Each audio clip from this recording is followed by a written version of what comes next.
Well, I've never borrowed money from him, and I've always told him the truth. I put a little sugar on it sometimes if he asks me something, but I think that's what's really helped us be together all these years. Jimmy Hart has stood beside some of the biggest names in wrestling history, and when he talks about his favorite wrestlers, he does not hesitate for a second. One of them, he says, is simply the best ever. But once you line up all 10 of those names and look closely at what actually happened, the list starts to feel like something more than a friendly tribute. It starts to feel like a confession. If you enjoy stories like this one, take a second to hit the like button and subscribe, because we are counting down all 10 names right now. Here is the strange thing about Jimmy Hart. Most fans remember the noise. They remember the airbrushed suits. They remember the megaphone screaming through an arena. They remember a small man in loud clothing driving thousands of people into a rage. James Ray Hart, known everywhere as the Mouth of the South, did not start out as a wrestling villain. He started out as a musician. He was a member of the pop rock group The Gentrys in the 1960s, and that group scored a mainstream hit with a Billboard Top 5 single called Keep On Dancing. That is a very odd beginning for a man who would spend the next 4 decades making crowds want to climb the guardrail. His act was built from 3 simple pieces. There was the fast Southern voice that never seemed to stop. There were the custom airbrushed suits that made him impossible to miss. And there was the megaphone, which worked as a way to make his voice even louder, and also, when the referee turned his back, as a weapon. That combination carried him through the Continental Wrestling Association in Memphis, through the World Wrestling Federation, and through World Championship Wrestling. So when Hart names his 10 favorite talents and pairings, the interesting question is not who made the list. The interesting question is what those 10 choices reveal about the man who picked them. Because almost every single one of these relationships involves a betrayal, a manipulation, a controversy, or a moment where someone got hurt so that the story could work. Managers in that era were not decoration. A manager was the bridge between an athletic contest and an actual story. Wrestlers wrestled. Managers explained why it mattered and made sure the audience had a reason to be angry about it. Hart did that job longer, louder, and in more places than almost anyone. 10 names, 4 decades, 3 major companies. Let us start at the bottom and work our way up. Number 10, Greg the Hammer Valentine. Valentine holds a place in this story that nobody else can claim. He was the very first client Jimmy Hart ever had in the World Wrestling Federation. Hart arrived in the company in early 1985, which was the single most important year in the promotion's history, and he was handed the reigning Intercontinental Champion. That should tell you something right away. Hart did not have to work his way up from the bottom of the card. He walked straight into a title picture. His first major assignment was standing in Valentine's corner for a championship defense against the Junkyard Dog at the very first WrestleMania. Think about that for a moment. The biggest wrestling event ever attempted at that point, and Jimmy Hart was already at ringside with a title on the line. He had been in the national company for a matter of weeks. What followed was a long stretch of work that shows exactly how Hart operated. Valentine went through a heated rivalry with Tito Santana that ended up inside a steel cage. Then Hart helped create the Dream Team, which paired Valentine with Brutus Beefcake. Hart co-managed that team alongside luscious Johnny Valiant, and the two of them guided the pair to a WWF World Tag Team Championship victory over the US Express in August of 1985. Now here is where the story gets more complicated. In 1990, Hart completely overhauled Valentine's presentation. He paired him with the Honky Tonk Man in a rock and roll tag team called Rhythm and Blues. Valentine had spent his entire career with a certain look, a blonde and stripped down and serious look, and Hart had him dye his hair jet black and carry an acoustic guitar to the ring. Read that again. A tough, respected old-school brawler was told to change his hair color and walk out holding a guitar, and he did it. Hart has often praised Valentine's physical toughness, his dependability inside the ring, and his willingness to accept character changes. Those are kind words, but listen closely to what is actually being praised. Hart is praising a man for going along with whatever he was told to do. He is praising obedience. That is not a small thing to notice. It tells you what Jimmy Hart valued in a performer. He liked talent, of course, but what he really liked was a wrestler who would let him rebuild the entire package from scratch. And notice how many times Valentine was reshaped. He was a singles champion, then he was half of a tag team. Then, years later, he was a rock and roll act with black hair and a guitar. 3 completely different versions of the same man, and Jimmy Hart had a hand in every change. Most managers of that period simply attached themselves to whatever character already existed. Hart treated a wrestler as raw material. The look, the pairing, the music, the attitude, all of it was open to change. Valentine was the first man to hand him that control, and the pattern he set here would repeat again and again across the rest of this list. Number 9, the Hart Foundation. This one confused an entire generation of wrestling fans, and it was designed to. The team was formed in 1985, and it paired Bret Hart with Jim Neidhart. Bret was a technically sound ring technician who came out of Stampede Wrestling in Calgary. Neidhart was an explosive collegiate shot putter who wrestled wrestled like a powerhouse brawler. On paper, they had almost nothing in common except that they were both extremely good at their jobs. Management needed a way to tie them together quickly, so they assigned Jimmy Hart as their manager and leaned on the shared surname. That is the whole reason it happened. Jimmy Hart was not related to Bret Hart. He was not related to Jim Neidhart either. There was a complete absence of any family connection between them. The name was a coincidence, and the company used that coincidence to sell the idea of a family unit to the audience. It worked because Jimmy did the heavy lifting early. In the middle of the 1980s, Bret Hart was still developing his ability on the microphone. He was not yet the confident speaker that later generations would know. So Jimmy took the microphone himself and delivered rapid, high-energy interviews that gave the team credibility before they had earned it in the ring. He also composed their entrance theme. The song was called Heart Attack, and it was built on a driving synthesizer sound that fit the team perfectly. So the manager was speaking for them, walking with them, and writing the music that played when they arrived. That is an enormous amount of control over how two grown men were presented to the public. Under Hart's guidance, the team captured 2 WWF World Tag Team Championships. The most notable of those wins came in early 1987 when they defeated the British Bulldogs. And this is where the negative side of the story sits, because that victory came with the assistance of a corrupt referee named Dangerous Danny Davis, a crooked official. That is how the signature championship win of the Hart Foundation happened under Jimmy Hart. Not a clean finish, not a moment of brilliance. A referee who was working against one of the teams. The partnership ended in 1988, and the split was actually very good for Bret and Neidhart. Freed from Hart, they moved toward becoming a top babyface tag team, and the crowd embraced them. Hart, in the storyline, kept the managerial rights to the team and passed those rights on to the fabulous Rougeau brothers, which lit a fierce rivalry. Even in leaving, he found a way to create a problem. He did not simply walk away. He handed the contract to somebody else and set up the next feud. That is a manager who understood that every ending is also an opportunity to start more trouble. There is one more uncomfortable thought hiding in this section. The Hart Foundation became beloved. Bret Hart became one of the most respected performers of his generation. But for their first years together, the version of the team that the public met was the version Jimmy Hart built, with his voice, his music, and his tactics attached to it. When they finally cut him loose, the crowd cheered. Being the thing a wrestler has to escape from is a strange kind of job. Hart did it constantly, and he was very good at it. Number 8. Macho Man Randy Savage. Randy Savage did not come to Memphis through the front door. Before he became a global star, Savage learned his craft inside International Championship Wrestling, an independent promotion run by his father, Angelo Poffo. That company existed outside the established system. When it closed down, Savage, his brother Lanny, and Angelo all integrated into the Memphis territory. That was an awkward arrival. These were outsiders coming into an established territory, and Jimmy Hart did what Jimmy Hart always did. He saw an opportunity, and he moved fast. He immediately brought Savage into the First Family, which was Hart's villainous faction and the beating heart of everything he was doing in Memphis at the time. The pairing worked for a reason that is worth sitting with. Hart had a fast-paced delivery. Savage had a raspy, hyper-intense interview style that came at the audience like a freight train. Two men who both spoke at full volume, both refused to slow down, and both understood that a promo was a performance rather than a conversation. Most managers exist to speak for wrestlers who cannot speak for themselves. That was not what was happening here. Savage did not need a voice. He had one of the most distinctive voices in the history of the business, so Hart's job changed completely. Instead of talking for his client, Hart became the extra layer of chaos. He became the noise around the noise, and you have to ask what that says about him. He was perfectly willing to attach himself to somebody who did not need him, because standing beside a rising star kept him in the important matches. Hart managed Savage through aggressive programs against Jerry Lawler and Austin Idol, with the CWA International and Mid-America Championships on the line. These were not friendly exhibitions. They were heated, physical, territory-defining feuds. Hart has routinely praised Savage's relentless work ethic, his obsessive match preparation, and his distinct promo cadence. Once again, pay attention to the specific compliments: work ethic, preparation, delivery. Hart admired the machinery of the performance. He admired the craft of making an audience believe. Their professional alliance carried on much later. When both men were in World Championship Wrestling, Hart collaborated with Savage around major pay-per-view events, including Starrcade in 1995. More than a decade after Memphis, the mutual respect was still there, rooted in those territory days. So what does Savage reveal about Jimmy Hart? He reveals a man who could adjust. Think about how rare that is. Most people who make a living by talking cannot stop talking. Hart had built built his reputation on being the fastest mouth in the territory, and yet beside Randy Savage, he let somebody else carry the microphone. That is not modesty, it is calculation. The point was never to be heard. The point was to make the crowd feel something, and if the wrestler could do that alone, Hart's job was to add fuel rather than words. Hart did not need to be the loudest person in every situation. When the wrestler was already loud, he simply turned himself into a different kind of problem for the babyface. That flexibility is impressive. It is also exactly what made him so difficult to get rid of. Number 7. The Million Dollar Man Ted DiBiase and Money Inc. In early 1992, Jimmy Hart was paired with Ted DiBiase and Irwin R. Shyster to form a corporate villain unit called Money Inc. On the surface, this looks like a straightforward assignment. It was not. DiBiase had long been established as a top-tier psychological worker. He was capable of commanding heel heat with almost no effort at all. He did not need a manager screaming on his behalf. His character, his delivery, and his in-ring work already did everything a promotion could ask for. So Hart integrated in a different way. He provided ringside distractions. He used megaphone attacks. He protected the champions by making sure that the opposition never got a clean shot at them. Let us be honest about what that means in practice. Jimmy Hart's contribution to Money Inc. was cheating. He stood on the apron and made sure that two men who were already excellent did not have to win fairly. That was the job. He also contributed on the creative side, because he always did. Hart and J.J. Maguire composed the Money Inc. entrance track, a song called It's All About the Money.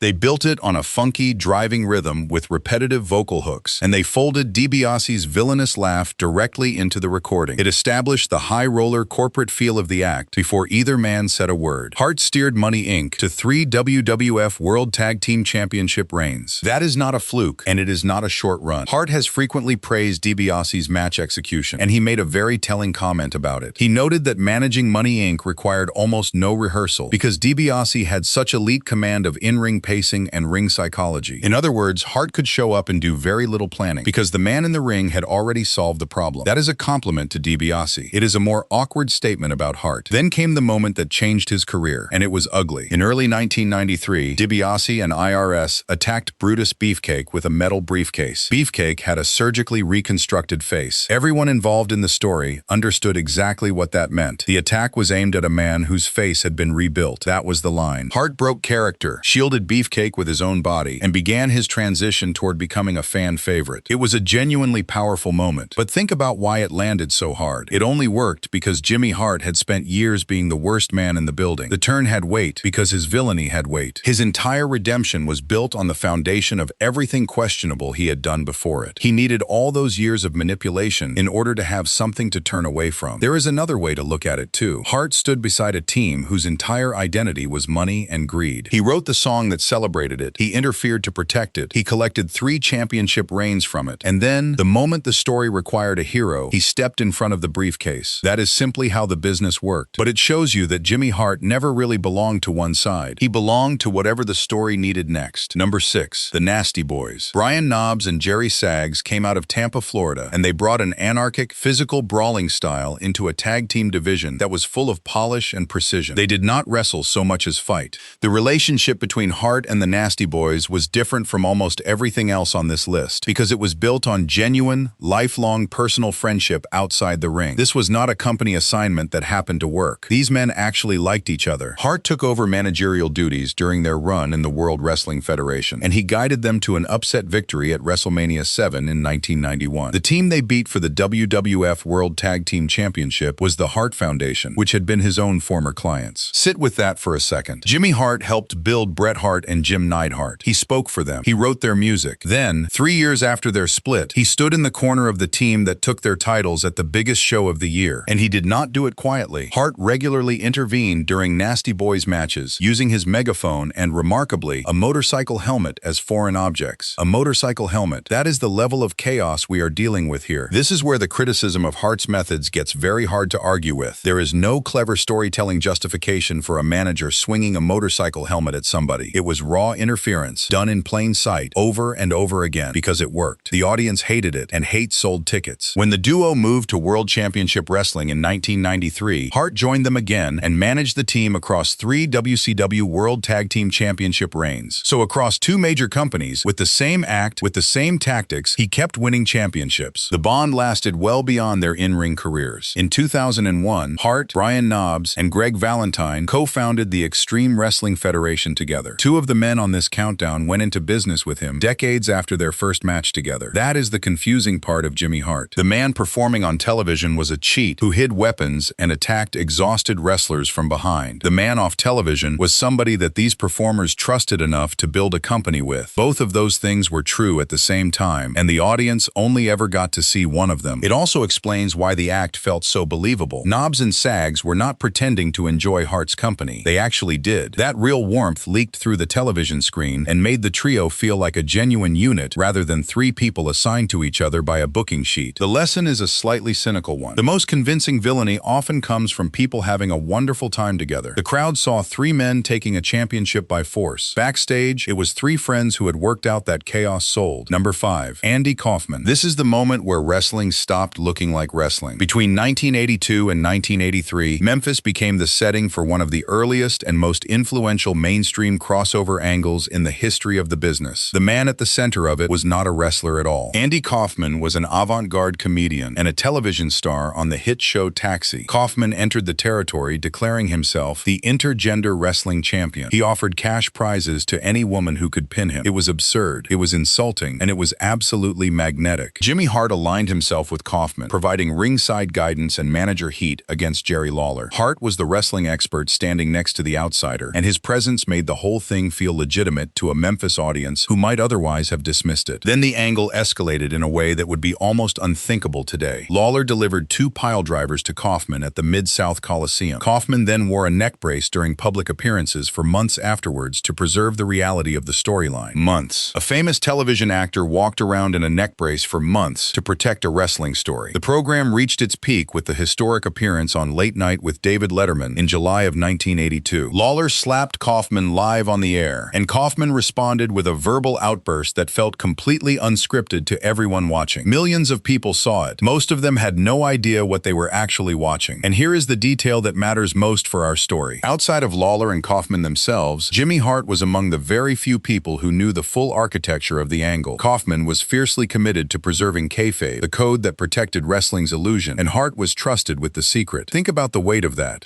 A major mainstream deception was running through national television, and Jimmy Hart was one of the handful of people holding the truth. You can view that two ways, and both are fair. You can call it the ultimate proof of his professionalism. He was trusted completely, and he never broke. Or you can call it exactly what it was, which is a manager helping to fool an enormous audience and enjoying every second of it. And this is the section that quietly reframes his whole career. Up to this point, you might think of Hart as a man who managed wrestlers. He did far more than that. He helped build the illusion that wrestling itself depended on. He was not simply performing inside the story. He was helping to decide where the story ended and where real life began, and then making sure nobody on the outside could tell the difference. Very few managers ever operated at that level. Most were characters. Hart was, at least in this case, one of the architects. The story eventually came full circle in a way nobody could have predicted. In 2023, Jimmy Hart inducted Andy Kaufman into the WWE Hall of Fame. Kaufman had been gone for decades, and the man who had helped guard his secret was the one who finally introduced him to the wrestling world as a legend. Number 4, The Giant. If you want one single moment that captures how far Jimmy Hart was willing to go, this is it. In 1995, World Championship Wrestling signed Paul White and introduced him as the Giant. The presentation was bold. He was promoted as the kayfabe son of Andre the Giant, which immediately connected him to one of the most famous figures the business had ever produced. A newcomer like that needs credibility fast, and WCW placed Jimmy Hart at the center of the introduction. The goal was to establish this young man as a genuine box office threat against Hulk Hogan. Hart, at that time, was Hogan's manager and one of his closest friends in the world. You can already see the shape of what is coming. The Giant and Hogan met at Halloween Havoc in 1995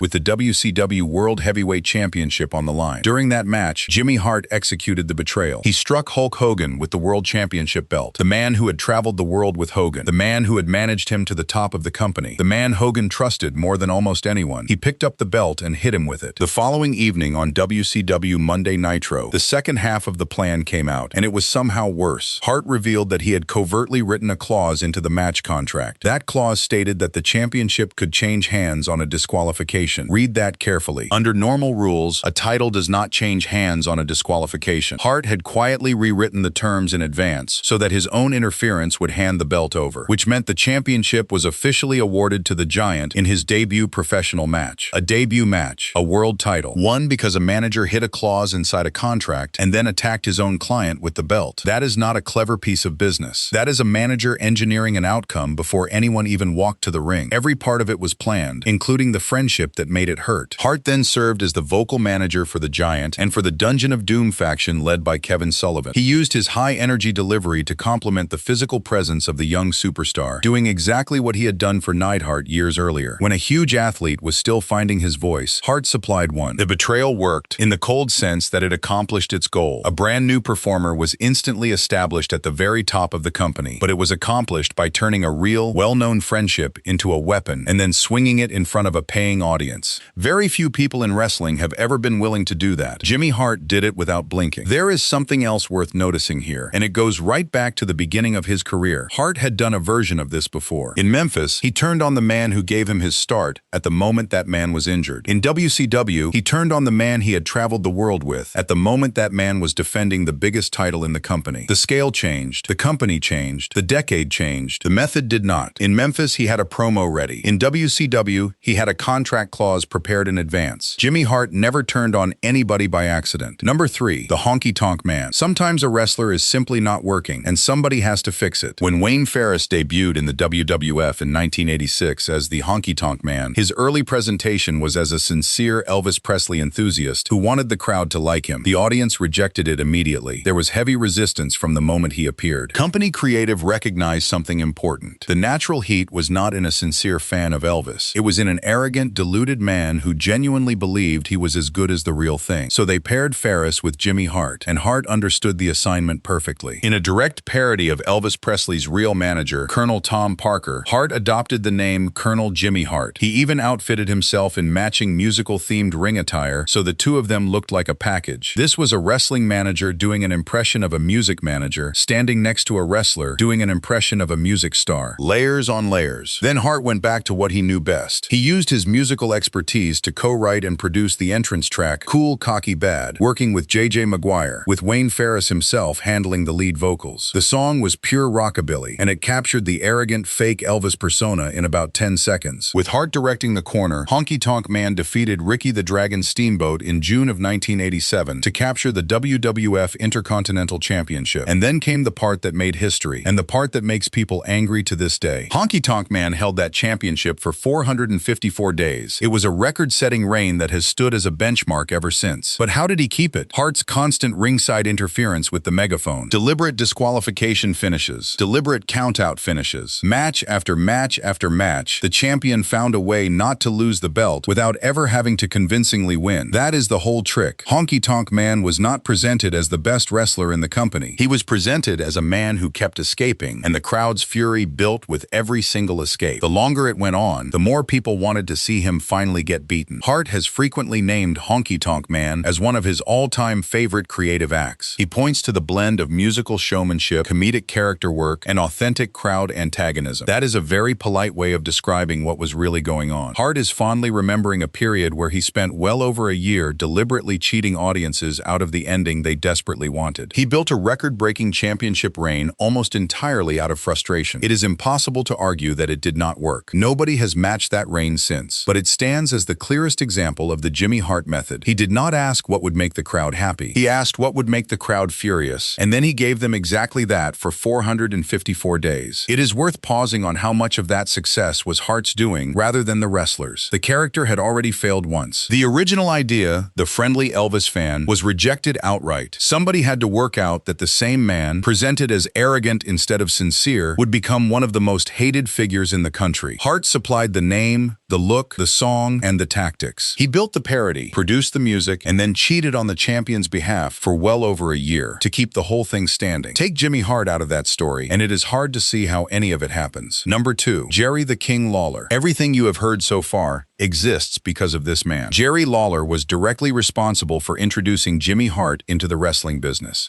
The two of them had attended Treadwell High School together in Memphis, Tennessee, years before either of them was famous. Later, Lawler needed someone with musical and studio production experience to help make a local wrestling record for Memphis television, and he sought out his old schoolmate. That recording session changed Hart's life. It prompted Lawler to recruit him into the Continental Wrestling Association in 1978. Hart's first role was as Lawler's cornerman and vocal booster. He was there to support the top star, to talk him up, and to add energy to the presentation. For a while, that is exactly what he was, the friend from school, standing beside the king of Memphis, helping him get over. Then the trajectory of the entire territory shifted, and it shifted because of an accident. Lawler suffered a severe leg fracture during a local football game. It was a real injury, and it took him out of action. What Jimmy Hart did next defined the rest of his career. He executed a heel turn on live television. He did not do it gently. He delivered a promo that people in Memphis have never forgotten, in which he compared the injured Lawler to a prized racehorse. When a racehorse breaks its leg, Hart said, the only logical step is to shoot him. The man who had brought him into the business was lying there with a broken leg, and Hart went on television and said he should be put down like an animal. You can admire the nerve of that. You cannot really defend the taste of it. Hart then capitalized immediately. He established the First Family, a dominant villainous faction created for the express purpose of ending Lawler's career. That was the stated mission, not to win championships, to finish the man who had given him his start. So the foundation of the entire Jimmy Hart method was built on turning against the man who hired him, at the exact moment that man was at his most vulnerable. That is the uncomfortable truth sitting underneath one of wrestling's great careers. And yet Lawler stays on the list of favorites. That is the detail that makes this whole story so hard to sort out. The man Hart spent years tormenting, the man who called him a wimp on television across an entire city, is one of the 10 people he names when asked who mattered most. Maybe that is the point. The person you fight hardest